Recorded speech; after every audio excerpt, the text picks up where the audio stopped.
be me, 29, single, and apparently about to lose my shit over something that shouldn't matter. I've always considered myself pretty self-aware. I go to therapy sometimes. I read articles about emotional labor and communication styles.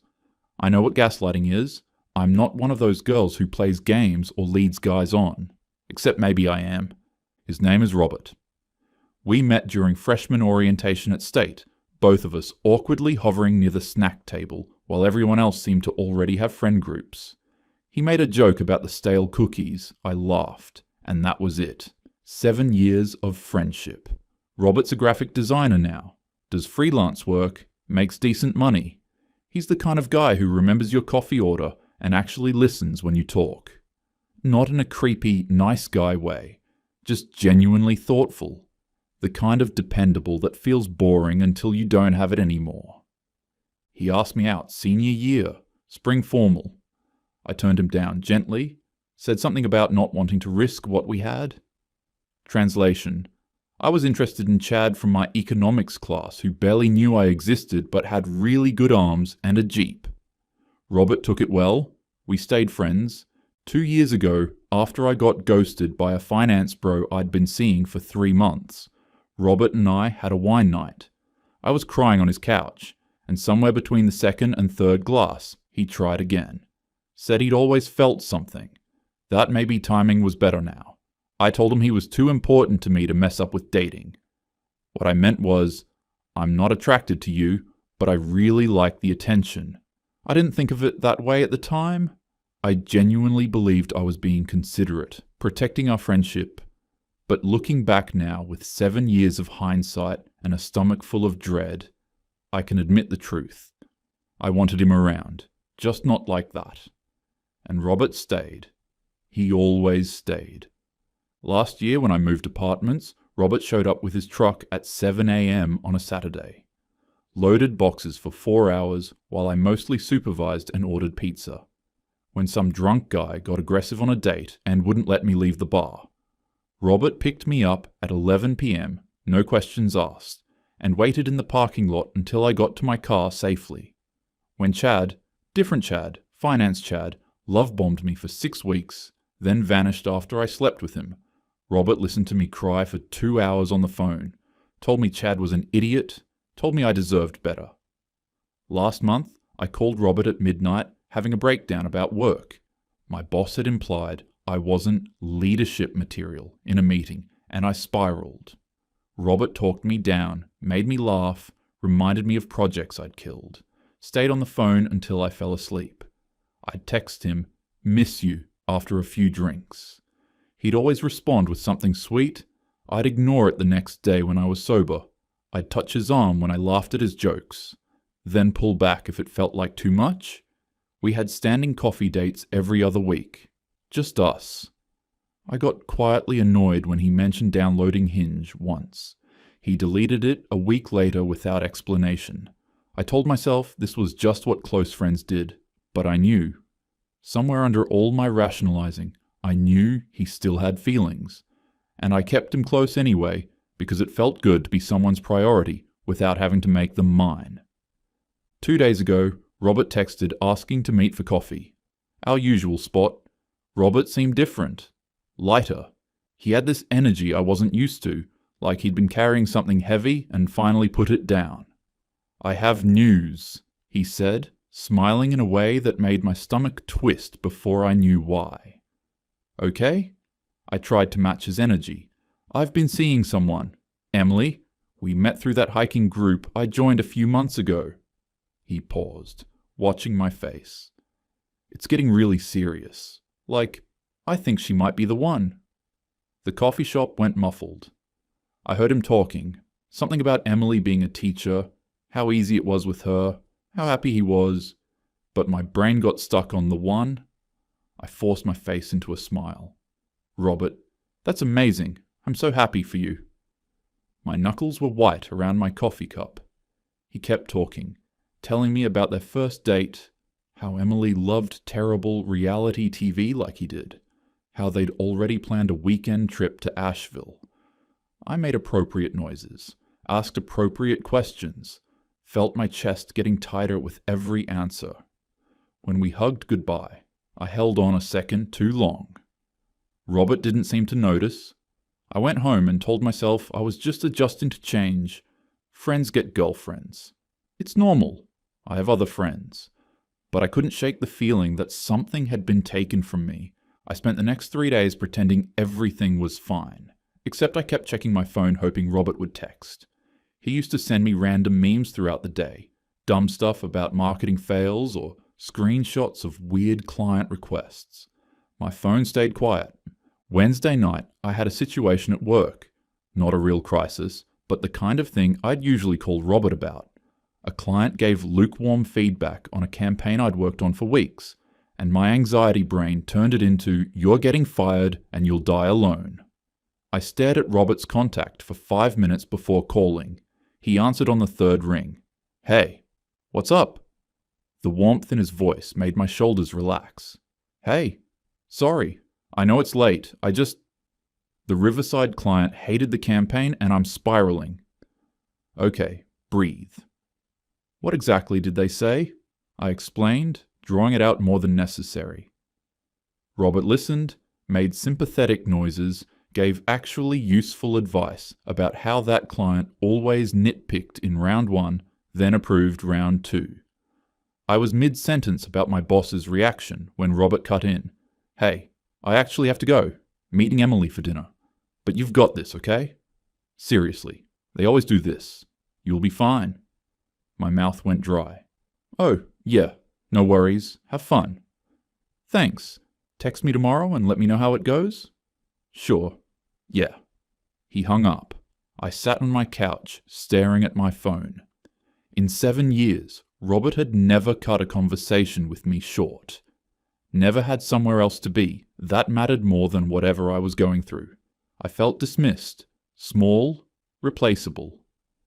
I called my friend Sarah the next morning, asked to meet for coffee. Sarah's married, has been for 3 years. She's more grounded than me, less prone to drama. I trust her to be honest, even when I don't want to hear it. We met at a cafe near her office. I ordered an overpriced latte and immediately started venting. Robert's dating someone, like seriously dating. Sarah's face lit up. "Oh, good for him. What's she like?" I realized I knew almost nothing. Emily. She's a teacher. They met hiking." "That's great. Robert's such a sweetheart. I'm glad he found someone." Something about her enthusiasm made me irrationally angry. "I guess. I'm just worried he's rushing into things. 2 months isn't that long." Sarah tilted her head. "Rushing into what?" "I don't know. Like, what if she's using him? Robert's a really good guy. He deserves someone who appreciates that." "And you don't think Emily does?" "I'm just saying, I know him better than some random girl he met 2 months ago."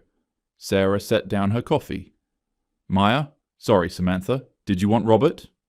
"What? No. God, no. He's like, we're friends. I just don't want to lose that because some girl comes along and suddenly I'm cut out." "Has he cut you out?" I paused. "No, but it feels different." Sarah studied me for a long moment. "Different how?" "He's not as available. He used to text me all the time. Now it's like radio silence unless I reach out first." "Sam, he has a girlfriend." "I know that. Do you?" Sarah's voice was gentle but pointed. "Because it sounds like you're upset that he's not prioritizing you anymore." "That's not..." I stopped, took a breath. "I just think it's weird how fast this is moving, like he barely knows her." Sarah leaned back in her chair. "Or maybe he knows exactly what he wants because he spent years figuring out what he doesn't." The comment landed heavier than she probably meant it. I changed the subject, asked about her husband's new job, finished my latte too fast. When I got home, I felt restless and annoyed at myself for caring. That night, I lay in bed replaying the conversation with Robert. The way he'd said, "I have to go," so easily. The way he'd mentioned Emily's name with that soft tone I'd never heard him use before.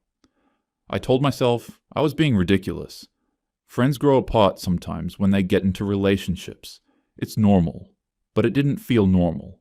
It felt like losing something I didn't know I had until it was gone. I found out through our mutual friend Tyler that there was a birthday party coming up. Tyler's 30th, rooftop bar. Robert was bringing Emily. IRSV, P-Ed yes immediately. I spent an hour getting ready for Tyler's party. Tried on 4 different outfits before settling on a black dress. Fitted but casual, the kind of thing that looks effortless but isn't. I told myself it was just because I hadn't been out in a while. I didn't ask myself why I was thinking, would Robert notice this one? My roommate Jess left before me. I showed up fashionably late, which I immediately regretted because the rooftop was already crowded and I had to navigate through clusters of people I half knew from college. Tyler grabbed me in a hug. Sam, been forever, bars in the corner, birthday shots at 10. I was mid-laugh at something Tyler said when Robert walked in. With Emily. My breath caught, not because Emily was stunning, though she was pretty in a wholesome girl-next-door way. Light brown hair, genuine smile, floral sundress. But because of the way Robert looked at her. I'd never seen him look at anyone like that. His hand rested on her lower back as they navigated through people. Protective, natural. Emily said something and leaned into him, laughing. He kissed the top of her head without thinking about it. 7 years. I'd known him for 7 years. He'd never been that comfortable around me. Robert spotted me and waved. My stomach flipped. He brought Emily over immediately. Sam, hey! He hugged me with one arm, kept the other around Emily. This is Emily. Em, this is Samantha. I've told you about her. Emily's smile was warm and open. Oh my God, finally! Robert talks about you all the time. It's so nice to finally meet the famous Samantha. All good things, I hope? I tried to sound playful. Definitely. Emily laughed. He said you two have been friends forever. The word friends felt like a slap. I smiled tighter. Yeah, since freshman year. Feels like a lifetime ago. We made small talk. Emily asked about my job, seemed genuinely interested. She told me about teaching 3rd grade, how chaotic but rewarding it was. She was easy to talk to, warm, the kind of person you'd want to be friends with under different circumstances. I hated her. Not really. I hated that I couldn't hate her. They drifted off to say hi to other people. I grabbed a drink and posted up near the railing, watching. Robert was different with her. Relaxed. He laughed louder, touched her casually, hand on her waist, fingers laced with hers. With me, he'd always been slightly careful, like he was afraid of doing the wrong thing. With Emily, he wasn't afraid at all. I spotted them later near the bar. Emily was talking to Tyler, and Robert was just watching her with this stupid, soft look on his face. The kind of look I used to see directed at me before I'd redirect the conversation or check my phone. I engineered a moment alone with Robert when Emily went to the bathroom. Hey, I said, sliding up next to him. Remember when we convinced Professor Hendricks that synergy was a drinking game? Robert laughed. Oh man, yeah. God, we were idiots. Good times, though. I tried to hold his gaze, create weight in the moment. Definitely. He smiled, but his eyes drifted past me toward where Emily had gone. I should get back. Em doesn't know many people here. He squeezed my shoulder. Friendly, brotherly. Then he walked away. I stood there feeling invisible. Jess found me 20 minutes later. Okay, Emily's adorable, like genuinely sweet. I want to hate her for you, but I can't. What do you mean, for me? Jess gave me a look. Come on, Sam. I didn't answer. Later, I overheard 2 girls from our college group talking near the bathroom. Robert seemed so happy. Right? Emily's really good for him. Like, he was always kind of waiting around, you know? It's nice to see him with someone who's actually into him. The words actually into him hit like a fist to the gut. I watched Robert and Emily leave early. She had an early shift teaching. He hugged everyone goodbye, including me. Warm but brief. Emily gave a little wave. As they walked out hand in hand, something cracked open in my chest. I realized with creeping horror, I had this. I had someone who looked at me the way Robert looks at her, and I took it for granted. I went home early, lay in bed replaying 7 years of friendship, the time Robert brought me soup when I had the flu, the time he talked me through a panic attack at 2 a.m., the way his face used to light up when I texted. I told myself I was protecting the friendship, or not ready after my exes. But the truth crept in like cold water. I liked the attention without the commitment. I liked being his priority without him being mine. And now he was someone else's priority. I couldn't sleep. My brain wouldn't shut up. Robert doesn't really know Emily. It's only been 2 months. Maybe she's not who she seems. Maybe he just needs to be reminded of what we have. Maybe I wasn't too late. I spent the weekend researching Emily, not obsessively, just strategically. Her LinkedIn showed she graduated from state, different year than us. Elementary education degree, volunteered at an animal shelter.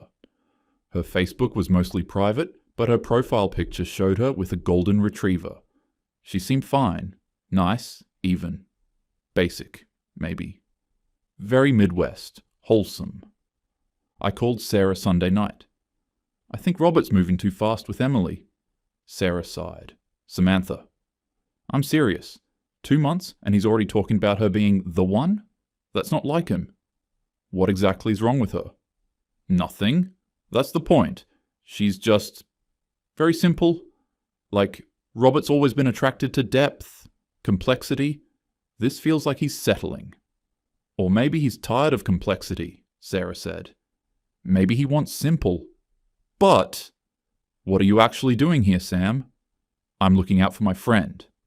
No, Sarah said quietly. You're jealous, and you need to leave this alone. I hung up, annoyed, but I couldn't leave it alone. I found out Emily taught at Lincoln Elementary. Tuesday afternoon, I drove over during what I figured was lunch break. Told myself I'd just casually say hi, maybe coordinate Robert's birthday planning. I spotted Emily in the parking lot, heading to her car. Emily! Hey! She turned, surprised. Samantha? Hi? What are you... I was in the neighborhood and thought I'd stop by. Wanted to chat about Robert's birthday coming up. Maybe we could co-plan something. Emily's surprise shifted to warmth. Oh, yeah, that would be great. Do you have time for coffee? We went to a cafe 2 blocks away. I ordered an Americano. Emily got tea. I started with safe questions about her teaching, their relationship. Then I planted seeds carefully. So Robert told you about everything, right? Like our history? Emily's expression stayed calm. He mentioned you two have been close for years. Yeah, we've been through a lot together. I paused. I just want to make sure you're not... Robert can be really intense when he cares about someone. Sometimes it's overwhelming. He's been nothing but wonderful to me. Of course, I said quickly. I just mean, he has this pattern of putting women on a pedestal. It's sweet, but it can be a lot. And he's been hurt before. Emily's eyes narrowed slightly. Has he?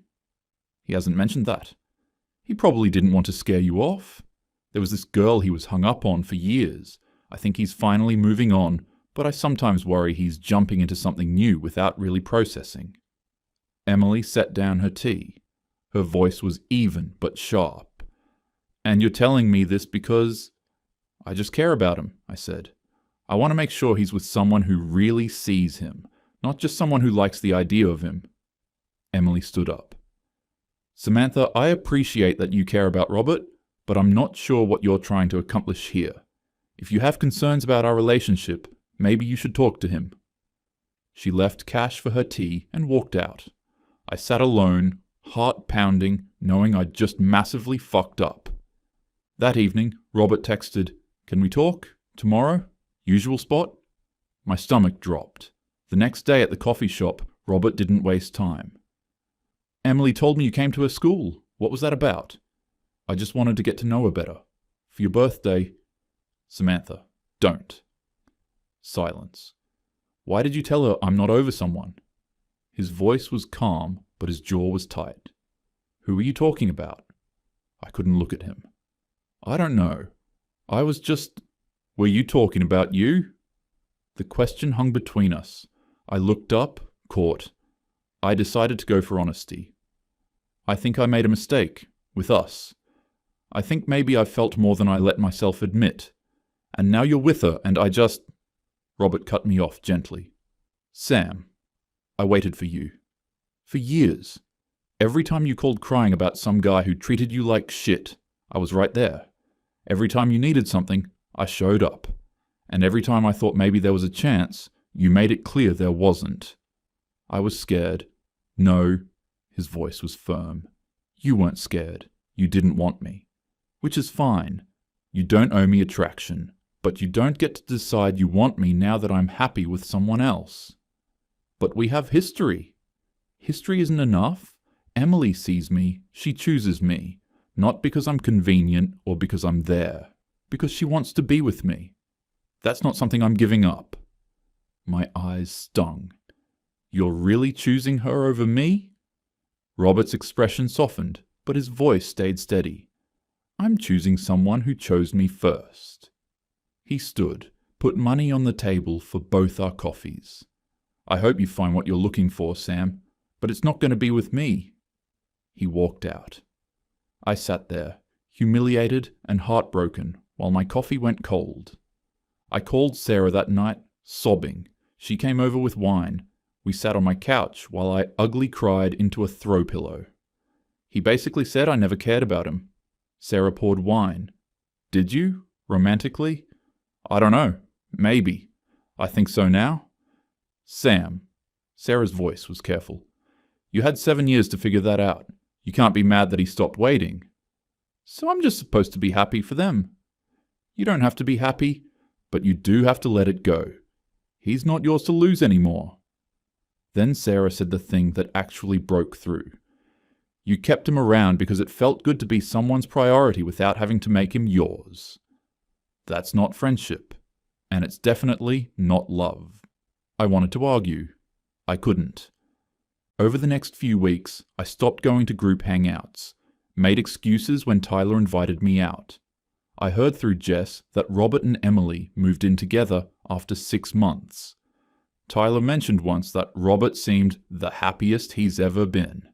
I ran into Emily at Whole Foods once. She was polite, but distant. Neither of us mentioned the coffee shop conversation. 6 months after the party, I was scrolling Instagram on a Thursday night. Tyler's story popped up. Robert and Emily. Emily's hand prominently displayed with a ring. Caption. She said yes. Congrats to my boy Robert and the lovely Emily. I stared at the screen until it went dark. I opened my text thread with Robert. The last message was from him, 3 months ago. Hope you're doing well. I'd never responded. I typed, congratulations, then deleted it. That weekend, I went on a Hinge date. Josh, 32, works in tech. Decent looking.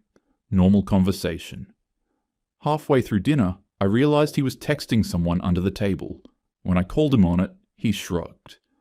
Just keeping my options open. I went home alone. That night, lying in bed, I thought about Robert. How he used to text me goodnight. How he'd drive across town at midnight if I needed him. How he looked at me like I hung the moon. I had all of that, and I threw it away, waiting for someone better. But that someone better never came.